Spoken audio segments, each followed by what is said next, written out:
My comment section got botted again after I did a second follow-up video on the Taylor data center story, where there was an old farmer that donated 87 acres of land for $10 to the city, and he put in the deed to be used for a park, and the city sold that land to an AI data center company for $10 million.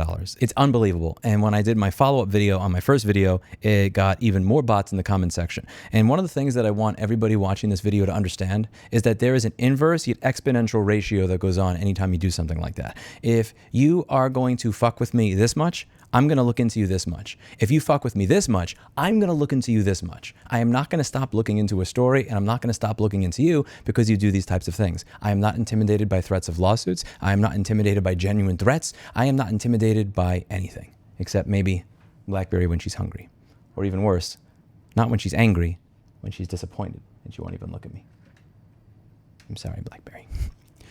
What I'd like to do here is I'd like to answer one of the most common, most upvoted questions in the Reddit thread on this and in my own YouTube video. That question is, if the mayor ignored the petition of the people, he ignored everything that's going on here, just recall him. Why can't you just recall him? It sounds like he's a corrupt mayor. I'm going to give you the full story. I'm going to include links down below so that you can verify all of this for yourself and you can see all the sources and citations for everything that I'm putting on screen. This story starts about 2 years ago. I want to start with the mayor that was there prior to the existing mayor. His name is Dwayne Ariola. Dwayne Ariola became mayor around May of 2024. In July of 2024, Mr. Ariola started working at Burkert USA Corp as the area sales manager. Why is this of interest to me? Because when I take a look at their website, they sell data center chillers and other units that are utilized in industrial data centers. Interesting.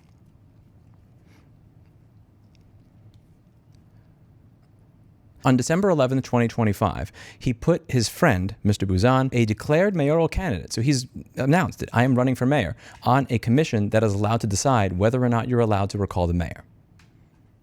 And for those of you who don't understand the terminology, recall means get rid of. So if I get elected and I haven't finished my term yet, but everybody who voted for me changes their mind and is like, yo, we hate this guy, can you have it put to a vote that I get taken out of office? It's what allows you to remove corrupt officials from office. So he was put on a commission by his lifelong friend that gets to decide whether or not the mayor can be removed from office. Ethics concerns were cited, nothing happened. Ariola and Buzan have, and I quote, known each other their whole lives. Taylor High School class of 1985. Ariola said that Buzan is, and I quote, the perfect candidate to take over. On May 4th, 2026, the Charter Commission that his best friend, who is running for mayor, was appointed to, voted 5-4 in favor of not being able to recall the mayor. The deciding vote on whether or not the mayor is allowed to be recalled was cast by the person who is running for mayor. He is the best friend of the existing mayor who put him on that commission, who got a job at a company that sells equipment to data centers a month and a half after he got elected as mayor. Did he know that that would have been a tie vote had he not installed his friend who is running for mayor on that commission?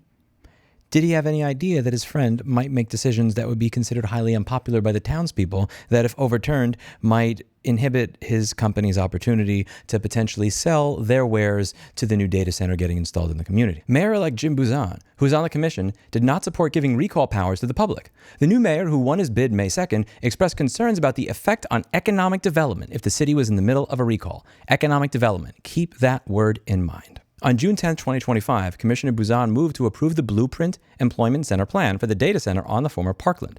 Commissioner Newman seconded and it passed 6-0. This land was owned by the Taylor Economic Development Corporation. He cannot be recalled. He won the mayorship with about 869 votes.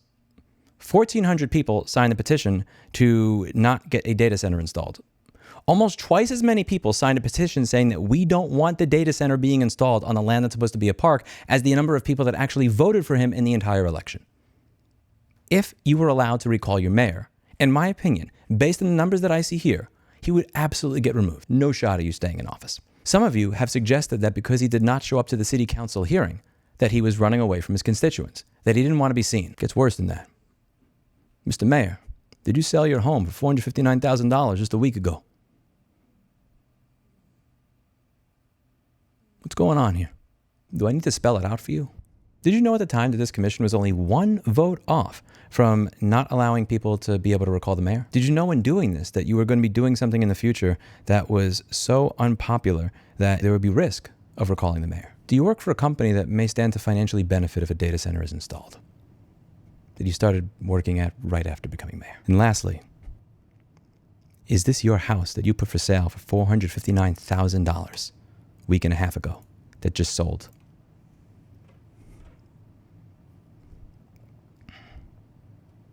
Why didn't you show up for the city council hearings? Where were you? And why are you running? What are you hiding from? What are you afraid of? I've said it on this channel many times. You got to believe that if you tell the truth, that whatever happens is the best possible thing. And I think it's about time that all of you start telling the fucking truth. That's it for today. And as always, I hope you learned something.